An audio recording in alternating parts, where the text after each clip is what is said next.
Pregnancy conceive करने के बाद अगर पहले महीने में महिला के शरीर में आने वाले बदलावों की बात करें तो सबसे पहले जैसे ही आप प्रेगनेंसी कंसीव कर लेते हैं आपको मूड स्विंग्स जैसी समस्याओं को फेस करना पड़ेगा। आपको बार बार चक्कर आने जैसी भी समस्या दिख सकती है।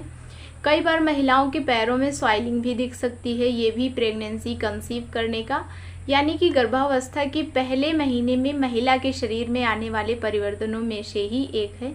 और कई बार महिलाओं को काफ़ी सारी ऐसी चीज़ें होती हैं, काफ़ी सारे ऐसे फूड्स आइटम्स होते हैं जिनकी स्मेल महिलाओं को अच्छी नहीं लग सकती है, जिनका स्वाद इस महीने में महिलाओं को काफ़ी ज़्यादा इरिटेट कर सकता है। काफ़ी सारे लोगों को जो ब्रेड होता है नॉर्मल, जिसे हम रोटी बोलते हैं, उससे भी एलर्जी हो सकती है। और इसके साथ साथ जो सब में दिखने वाला और सबसे कॉमन सिम्टम है वो है महिला के ब्रेस्ट में पेन फील होना, जांघों में दर्द महसूस होना, हर वक्त महिला को थका थका सा महसूस होना, हालांकि उसने कोई भी काम किया हो या ना किया हो, हर वक्त आपको ऐसा लगना कि आपका बॉडी बहुत ज़्यादा थका हुआ है, आपको रेस्ट की आवश्यकता है। ऐसे ही कई सिम्टम प्रेगनेंसी के फर्स्ट मंथ में महिला के शरीर में दिखते हैं। और इसके साथ आइए जानते हैं कि आपके होने वाले शिशु में क्या परिवर्तन आने वाला है। तो हालांकि इस महीने में उसको शिशु कतई नहीं बोला जाता है, मैं आपको समझाने के लिए मैं उसको शिशु का नाम दे रही हूँ। फिलहाल इस महीने में उसको शिशु नहीं कहा जा सकता है क्योंकि उसमें अभी जीवन नहीं आया हुआ है, सिर्फ उसके बनने का प्रोसेस ही इस महीने में होता है। तो आइए उसके बनने का प्रोसेस कैसा होता है इसको समझने के लिए मैं स्टेप बाय स्टेप आपको समझाऊंगी, बहुत ही अच्छे से क्लैरिफाई करने की कोशिश करूँगी।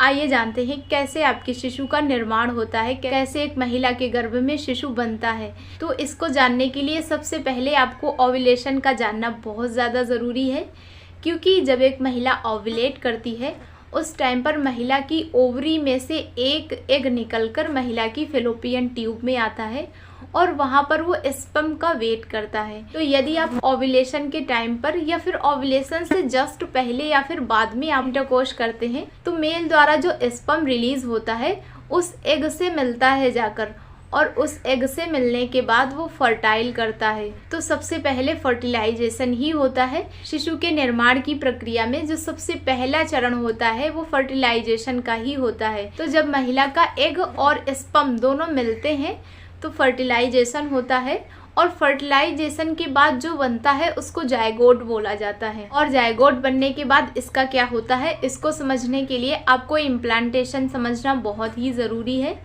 क्योंकि जब एक महिला की ओवरी में से एग रिलीज होके फैलोपियन ट्यूब में आता है, फैलोपियन ट्यूब में आने के बाद वो स्पर्म से मिलता है, स्पर्म से मिलने के बाद जायगोट बनता है। आई होप कि आपको इतना समझ में आया होगा।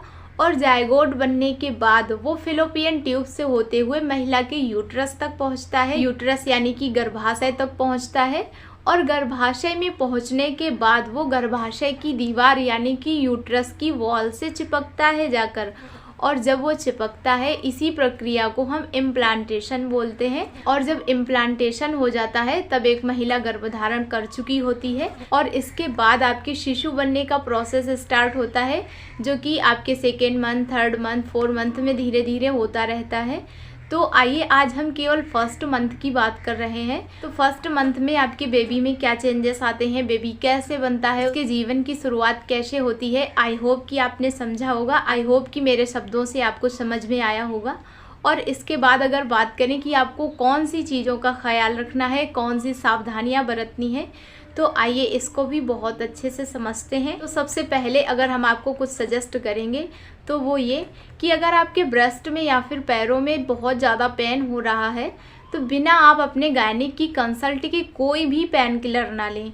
कई बार ऐसा होता है कि हम समझ नहीं पाते हैं कि हमने प्रेगनेंसी कंसीव कर ली है, और अगर हमें उस टाइम पर ब्रेस्ट में पेन होता है, पैरों में बहुत ज़्यादा पेन होता है, तो कई बार हम पेन किलर्स का यूज़ कर लेते हैं, जिस कारण कई बार महिलाओं को मिसकैरेज भी हो जाता है। और जो गर्म तासीर वाली चीज़ें होती हैं उनको खाने से बचें, क्योंकि ऐसा करने से भी आपको मिसकैरेज ऐसी समस्याओं को फेस करना पड़ सकता है। और शुरुआत के दिनों में आप ज़्यादा ट्रैवलिंग से भी बचें। प्रेगनेंसी के शुरुआती दिनों में यह भी बहुत ज़्यादा रिस्की हो सकता है।